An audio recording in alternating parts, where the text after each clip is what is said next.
Good evening, lecturer. My name is Butkanike, and today, in term 11, my major is international relation. So today, I'm very happy to be here to read Unit 3, that is about relationships. So in this unit, we will learn how to talk about people we know, give your impressions of people you don't know well, express opinions in more tentative tentative ways, discuss issues surrounding divorce, share and talk through problems. And grammar, we will study about wood. And about vocabulary, we will describing people, divorce, phrasal verbs.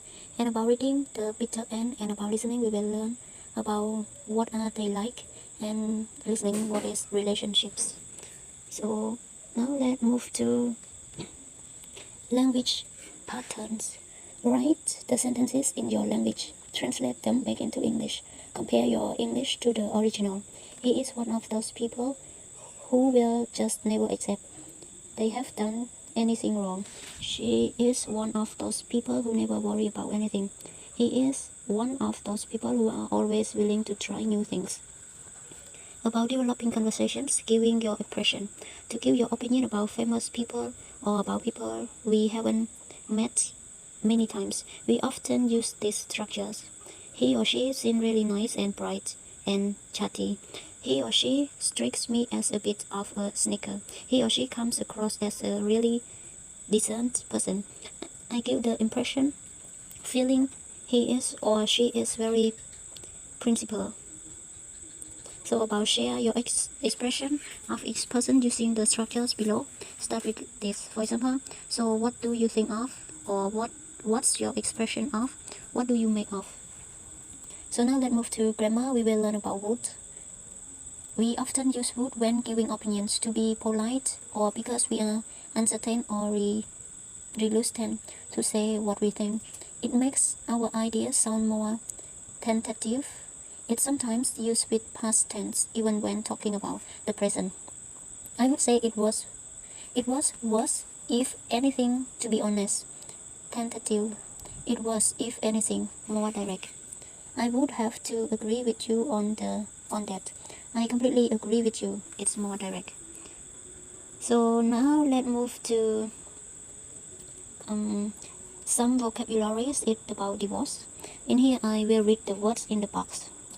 Unequal, border of housework, adultery, boredom, lack of physical intimacy, greed, physical abuse.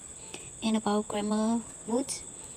Second times, we would use would then plus verb to talk about things that people or objects refused to do in the past. The hope would not complete with Henry's wishes. Her husband wouldn't stop eating jackfruit. So now we can move to reading. Then we will read about the bitter end. So I will start. A recent survey found that slightly more than 1 in every 2 marriages in the United States now ends in divorce, with Sweden, Finland, and Belarus sharing this absurd distinction, giving such news coming as it does against a backdrop of endless high-profit celebrity divorce and out-study parties. It would be easy to assume that chronically high divorce rates were a strictly modern phenomenon. The truth, however, is really more interesting. In fact, even in ancient times, divorce was commonplace. It is known to have existed in ancient Mesopotamia and certainly accused during the Greek Empire. By the 15th century, around 30s of all marriage in Chicago were ending in fatal, and many people were marrying 2 or even 3 times. The concept arose in England at around the same time as a result of the rather unusual set of circumstances. In 1533, King Henry VIII decided he wanted to leave Catherine of Aragon, his wife of 18 years, due to her failure to provide him with a male heir to the throne. All divorces has to be officially sanctioned by the Pope, who would not comply with Henry's wishes for fear of offending Catherine's uncle, Vampire Calais, the fifth then the most powerful man in Europe. Furious at these decisions, Henry persuaded an English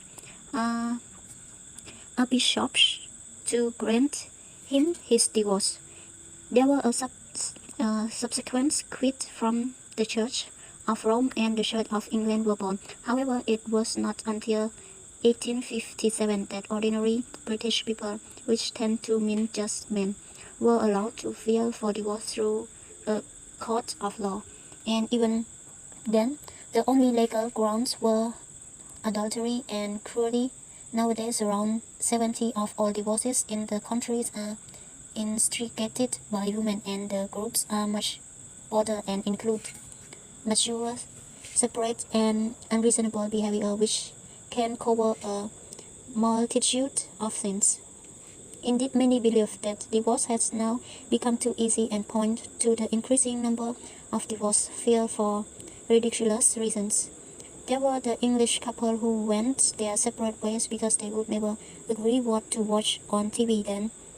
There was an Indian man who claimed he was allergic to his wife's sweets, and the Jamaican woman who claimed her husband wouldn't stop eating jackfruit and loved fried chicken more than he loved her. A remarkable number of divorce cases now also mention social networking sites such as Facebook. What happens if you follow such tend to their logical extreme were recently demonstrated by the painfully short marriage of a young Polish couple and who got into the heated argument while cutting the cake at the reception and end up seeking an annulment there and then giving all this. It is amazing that people still want to get married at all. So after we read about the bitter end, so now let's move to the native speaker English have a blah blah blah stick. We say someone has, for example, a complective stick to show an important part of their character, especially one which contacts with their normal behavior. He has a strong competitive stick. He has a vicious streak. If you got on the wrong side of him, she seems easygoing, but she got a strap-on stick. You would be surprised. He has an adventurous stick. After we have a native speaker English, so now let's move to vocabulary phrasal verbs. As with normal verbs, it's important to notice collocations and expressions which go with phrasal verbs. They can form part of the fixed expression. Example, only the grammar of the verb can change. For example, he went out the rail when he was young and got into drugs. They might be part of semi-fixed expression. The word in the expression can vary in a little. For example, she got no family money experience to speak of. They may have a few very common collocations. I took time, a day, a week off. They may have more than one meaning. Take off your jacket. The plans taken off. And developing conversations. What's up? We often use what's up or what's the matter. If we think something's wrong, we often give a very short answer followed by detail. It's just work. I'm completely slow under. Yes. And that's it from Unit 3 about relationships. Thank you. Goodbye.